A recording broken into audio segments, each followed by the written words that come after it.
پیارے بچوں، میں مطہرہ حنیف آج 8ویں جماعت کے طلباء کی اردو کی کلاس لے رہی ہوں۔ میں ریڈیائی کلاس میں اپنے تمام عزیز طلباء و طالبات اور سامعین کو خوش آمدید کہتی ہوں۔ آج کی کلاس کا موضوع ہے نظم۔ نظم کسے کہتے ہیں؟ پیارے بچوں، اردو ادب کی 2 اصناف ہوتی ہیں، اردو نثر اور اردو نظم۔ ایک ادیب جب اپنے خیالات کا اظہار کرتا ہے تو وہ نثری اصناف کا سہارا لیتا ہے، جیسے داستان، ناول، افسانہ، انشائیہ، خاکہ، آپ بیتی، کہانی، مختصر کہانی، ڈرامہ وغیرہ وغیرہ۔ اسی طرح جب شاعر کو اپنے خیالات کا اظہار کرنا ہوتا ہے تو وہ نظم کی اصناف کا سہارا لیتا ہے۔ ایک ہے یہ نظم، شاعری کی تمام اصناف کو نظم کی اصناف کہا جاتا ہے، اور بذات خود نظم بھی شاعری کی ایک صنف ہے۔ جس طرح غزل، مثنوی، قصیدہ، مرثیہ، رباعی، مسدس، قطع وغیرہ وغیرہ، یہ سب اردو نظم کی اصناف ہیں، اور نظم بھی ایک صنف ہے۔ نظم شاعری کی ایک ایسی قسم ہے جو کسی ایک عنوان کے تحت کسی ایک موضوع پر لکھی جاتی ہے۔ خاص بات یہ ہے کہ اس میں حیت کی کوئی قید نہیں ہوتی۔ حیت کا مطلب ہوتا ہے بناوٹ کی، ساخت کی، شکل و صورت کی کوئی قید نہیں ہوتی ہے۔ یہ بحر اور قافیے سے پابند بھی ہوتی ہے اور ان قیود سے آزاد بھی۔ مطلب کہیں کہیں پر ہمیں بحر اور قافیے کا نظم میں خیال رکھنا پڑتا ہے، اور کہیں کہیں پر آزاد نظم میں اس کی ضرورت نہیں ہوتی ہے۔ اس میں مضامین کی بہت وسعت ہوتی ہے، یعنی جتنی زیادہ ہم مضامین لا سکتے ہیں اتنی زیادہ یہ ایکسیپٹ کرتی ہے اس کو، اور نظم زندگی کے کسی بھی موضوع پر کہی جا سکتی ہے۔ جیسا کہ آپ کی کتاب کے صفحہ نمبر 55 پر ایک نظم ہے، خاک وطن۔ چلیے بچوں، اب ہم اس نظم کی ماڈل ریڈنگ کرتے ہیں۔ آپ غور سے سنیے گا، جس طرح نظم کو میں پڑھوں گی آپ بھی اسی طرح سے اپنے اپنے گھروں میں پڑھنے کی کوشش کیجیے گا۔ پہلے میں نظم کا صرف آدھا حصہ پڑھاؤں گی، اور میرے پیارے بچوں، یہ جو لفظ ہے اس کا تلفظ ہے نظم، اس کو کبھی بھی نظم نہیں پڑھنا چاہیے۔ چلیے اب ہم پڑھتے ہیں نظم خاک وطن۔ محبت ہے خاک وطن سے ہمیں، محبت ہے خاک وطن سے ہمیں، محبت ہے اپنے چمن سے ہمیں، ہمیں اپنی صبحوں سے شاموں سے پیار، ہمیں اپنی صبحوں سے شاموں سے پیار، ہمیں اپنے شہروں کے ناموں سے پیار، ہمیں پیار اپنے ہر ایک گاؤں سے، ہمیں پیار اپنے ہر ایک گاؤں سے، گنے برگدوں کی گھنی چھاؤں سے، ہمیں پیار اپنی عمارات سے، ہمیں پیار اپنی عمارات سے، ہمیں پیار اپنی روایات سے، سلامت رہیں اپنے دشت و دمن، سلامت رہیں اپنے دشت و دمن، رہے گنگناتا ہمارا گگن، نگاہیں ہمالیہ کی اونچی رہیں، نگاہیں ہمالیہ کی اونچی رہیں، سدا چاند تاروں کو چھوتی رہیں، چمکتا دمکتا رہے شیش ناگ، چمکتا دمکتا رہے شیش ناگ، رہے وادیوں میں چناروں کی آگ، لٹاتی رہیں اپنے نینوں کا مدھ، لٹاتی رہیں اپنے نینوں کا مدھ، یہ صبح بنارس یہ شام اودھ، رہیں سرخرو سیکری کے محل، رہیں سرخرو سیکری کے محل، یہ نینی کے جھیلوں میں کھلتے کنول، یہ نینی کے جھیلوں میں کھلتے کنول، نہاتا رہے نرم کرنوں میں تاج، نہاتا رہے نرم کرنوں میں تاج، رہے تا قیامت محبت کی لاج، اجنتا کے بت رقص کرتے رہیں، اجنتا کے بت رقص کرتے رہیں، حسین غار تاروں سے بھرتے رہیں، حسین غار تاروں سے بھرتے رہیں۔ نظم کا تعارف میں آپ کو دیتی ہوں۔ یہ نظم خاک وطن جانثار اختر کی لکھی ہوئی ایک طویل نظم امن نامہ کے چند اشعار ہیں۔ اس اس نظم میں جانثار اختر نے ہندوستان اور اس کی عظیم روایات سے اپنی غیر معمولی محبت کا اظہار کیا ہے۔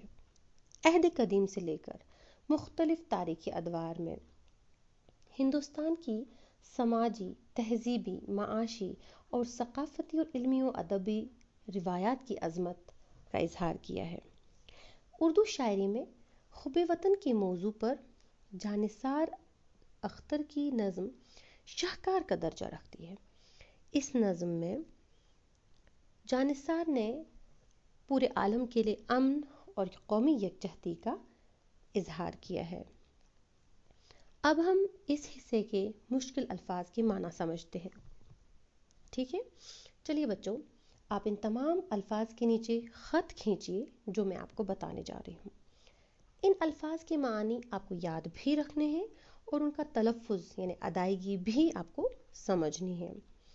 لفظ ہے، ابھی ہم نے پڑھا برگد۔ آپ برگد کو خط کشید کیجیے۔ دوسرا لفظ ہے دشت و دمن، اس کو بھی خط کشید کیجیے۔ اس کے بعد لفظ ہے گگن، گگن کو خط کشید کیجیے۔ اب اس کے بعد لفظ آ رہا ہے شیش ناگ، شیش ناگ لفظ کے نیچے آپ لکیر کھینچیے۔ اب ایک اور لفظ ہے اگلے مصرے میں مدھ، مدھ کے لفظ کو خط کشید کیجیے۔ اسی کے بالکل بعد اودھ، اودھ کے نیچے ایک لائن کھینچیے۔ سیکری کے محل کو خط کھینچیے۔ تو اس طرح سے یہ آپ کے اس نصف حصے کے مشکل الفاظ تھے جن کو آپ نے ابھی لائن کھینچی۔ اب اس کا مطلب یہ ہے ان کے معنی کو ہمیں سمجھنا ہے کہ ان کے معنی کیا ہے۔ جیسے ہم نے پڑھا برگد کے، برگد کا درخت، برگد کا درخت کسے کہتے ہیں؟ برگد جو ہوتا ہے یہ بڑ کا درخت ہے۔ اب بڑ کے معنی کیا ہے کہ چوڑے پتوں والا جو درخت ہوتا ہے جس کے بڑے بڑے پتے ہوں تو اسے ہم برگد کہتے ہیں۔ ایک لفظ تھا اس کے بعد جو ابھی آپ نے پڑھا دشت و دمن، تو آدھے بچے کیا ہوتے ہیں اس کو پڑھتے ہیں دشت و دمن، وہ بالکل ہی غلط ہے، ہم ایسے پڑھتے ہیں دشت و دمن۔ اس کے معنی کیا ہوتے ہیں؟ دشت پتہ کو کس کو کہتے ہیں؟ دشت کہتے ہیں جنگل کو، بیاباں کو، صحرا کو، اور دمن کہتے ہیں مٹی کا جو بڑا تودہ ہوتا ہے نا، مٹی کا ٹیلا کہیں پہ ہو، مٹی کے پہاڑ ہوں تو اس کو کہتے ہیں ہم دمن۔ اسی طرح سے یہ مشکل الفاظ آپ کو سمجھنے ہیں۔ اس کے بعد لفظ ہے گگن، گگن کے معنی کیا ہوتے ہیں؟ گگن کے معنی ہوتے ہیں آسمان، اور ایک اور معنی بھی ہوتے ہیں گگن کے، گگن کے معنی ہوتے ہیں لہر سے پانی کا اچھلنا۔ آپ نے دیکھا ہے سمندر میں جب لہریں آتی ہیں تو لہروں سے پانی کہاں چڑھتا ہے؟ اوپر چڑھتا ہے، تو اس کو بھی گگن کہتے ہیں۔ اس کے بعد لفظ ہے شیشناگ، شیشناگ، اس کے معنی ہوتے ہیں ہندو مذہب کے عقیدے کے مطابق ایک بڑا سانپ ہوتا ہے جس کے 1000 سر ہوتے ہیں، اور ان کے عقیدے کے مطابق یہ دنیا کو یہ بڑا سانپ اٹھائے ہوئے ہے، اور یہ ان کا عقیدہ ہے۔ تو آپ کے اس مصرے میں یہ آیا ہے لفظ شیشناگ، جانثار اختر نے اس کو اپنی نظم میں استعمال کیا ہے۔ اس کے بعد ایک لفظ ہے مدھ، مدھ کے معنی ہوتے ہیں شہد، پھولوں کا رس۔ اودھ جو ہے، اودھ آپ کو پتہ ہے ایک شہر ہے یو پی میں، اور اس کا نام ہے اس وقت لکھنؤ، جو اس کا پرانا نام تھا اس کو اودھ کہتے تھے، ٹھیک ہے؟ سیکری کے محل، سیکری کے محل جو ہے، آپ نے کبھی یہ سنا ہے سیکری کے محل؟ سیکری کے جو محل ہے میں آپ کو بتاتی ہوں کہ فتح پور سیکری جو ہے وہ ریاست آگرہ سے 35 کلومیٹر دور واقع ہے۔ اس شہر کو مغل شہنشاہ اکبر نے اپنے بیٹے کی پیدائش پہ تعمیر کروایا تھا، اور اس کو وہ اپنا دارالحکومت بنانا چاہتا تھا، لیکن سیاسی حالات ایسے ہوئے جس کی وجہ سے وہ اس کو اپنا دارالحکومت نہیں بنا پایا۔ تو اس نے کیا کیا؟ پہلے تو اس نے لاہور کو اپنا دارالحکومت بنایا، پھر اس کے بعد وہ آگرہ منتقل ہو گیا، لیکن وہ فتح پور سیکری کو اپنا دارالحکومت نہیں بنا پایا۔ اس طرح اکبر اعظم کا یہ خوابوں کا شہر جو تھا وہ ویران ہو گیا۔ آپ کو پتہ ہے دور دور تک بڑی بڑی عمارتیں، خوبصورت عمارتیں، نقش و نگار والی عمارتیں بنی ہوئی ہیں، اور اکبر نے کب اس کا نام فتح پور سیکری رکھا تھا؟ جب اس نے چنوڑ اور نتھوڑ پر اپنی فتوحات حاصل کی تھی، تو اس نے اسی یاد میں اس کا نام فتح پور سیکری رکھا تھا۔ اس کے بعد ایک لفظ آیا ہے نینی۔ نینی کا یہ مختصر ہے نینی تال سے۔ ہندوستان کا ایک شہر ہے اتراکھنڈ میں، نینی تال، وہاں بہت خوبصورت جھیل ہے، تو اس میں وہ اسی نینی تال کا نینی سے ذکر کرتے ہیں۔ اجنتا کے بت، اجنتا کے بارے میں آپ کو بتاتی ہوں۔ اجنتا کے بارے میں بھی آپ کو معلومات حاصل ہونی چاہیے کہ اجنتا کسے کہتے ہیں۔ اورنگ آباد ایک شہر ہے، یہ مغربی ہندوستان کا چھوٹا سا شہر ہے جو اجنتا کے غاروں کو شمالی مغربی پہاڑوں میں چھپائے ہوئے ہے۔ پورے لوگ، دنیا کے لوگ جو ہیں وہ ان اجنتا کے غاروں کے گرویدہ ہو چکے ہیں کہ یہ جو شمالی مغربی پہاڑوں میں یہ غار ہے، وہاں بالکل پسند کرتے ہیں سیاح آنا۔ چٹانوں کو کاٹ کر بنائے گئے ہیں یہ 30 غار، اور یہ غار بودھ مذہب کی عظمت اور مہاتما بدھ کی زندگی کے حالات اور مذہبی افکار و خیالات کے ترجمان ہیں۔ یہ تو تھے مشکل الفاظ جن کے معنی آپ نے سمجھے۔ اب ہم کچھ اور الفاظ تلاش کرتے ہیں جن کے واحد آپ کو بتانے ہوں گے۔ واحد کا مطلب کیا ہوتا ہے؟ مفرد، جو ایک ہو۔ دو یا دو سے زیادہ چیزوں کو ہم جمع کہتے ہیں۔ ایک ہوتا ہے واحد، دوسرا ہوتا ہے جمع۔ جیسے ہم کہیں گے لفظ، لفظ واحد ہے اور الفاظ اس کی جمع۔ اب جیسے معنی واحد ہے اور معانی میم عین الف نون، یہ معانی جمع ہے۔ تو ہم اسی طرح کے الفاظ اس نظم میں سے ڈھونڈتے ہیں۔ چلیے آپ بھی میرے ساتھ ڈھونڈیے سب لوگ۔ ابھی آیا تھا لفظ صبحوں۔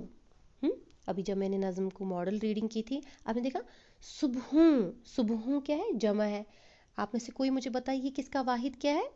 شاباش، واحد ہے صبح، بالکل صحیح، شاباش۔ اس کے بعد آیا تھا شاموں۔ کیا تھا؟ شاموں اس کا مفرد ہے شام۔ شہروں اس کا مفرد ہے شہر۔ ناموں اس کا واحد ہے نام۔ اور بھی جمع الفاظ ہیں، آپ بھی ذرا ڈھونڈ کے بتائیے۔ عمارات، بالکل صحیح، اس کا واحد کیا آئے گا؟ عمارت۔ اچھا، روایات، جب واحد کیا آئے گی؟ روایت۔ ایک لفظ ہے تاروں کا واحد کیا آئے گا؟ تارا، بالکل صحیح۔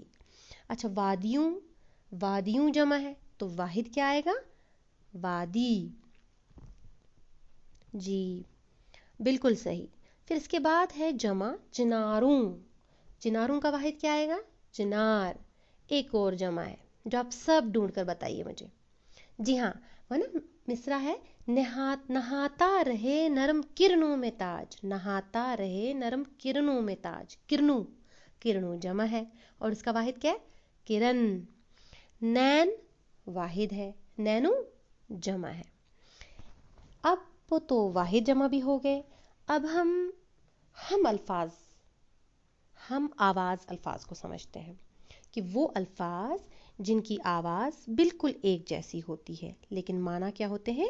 معنی ان کے مختلف ہوتے ہیں۔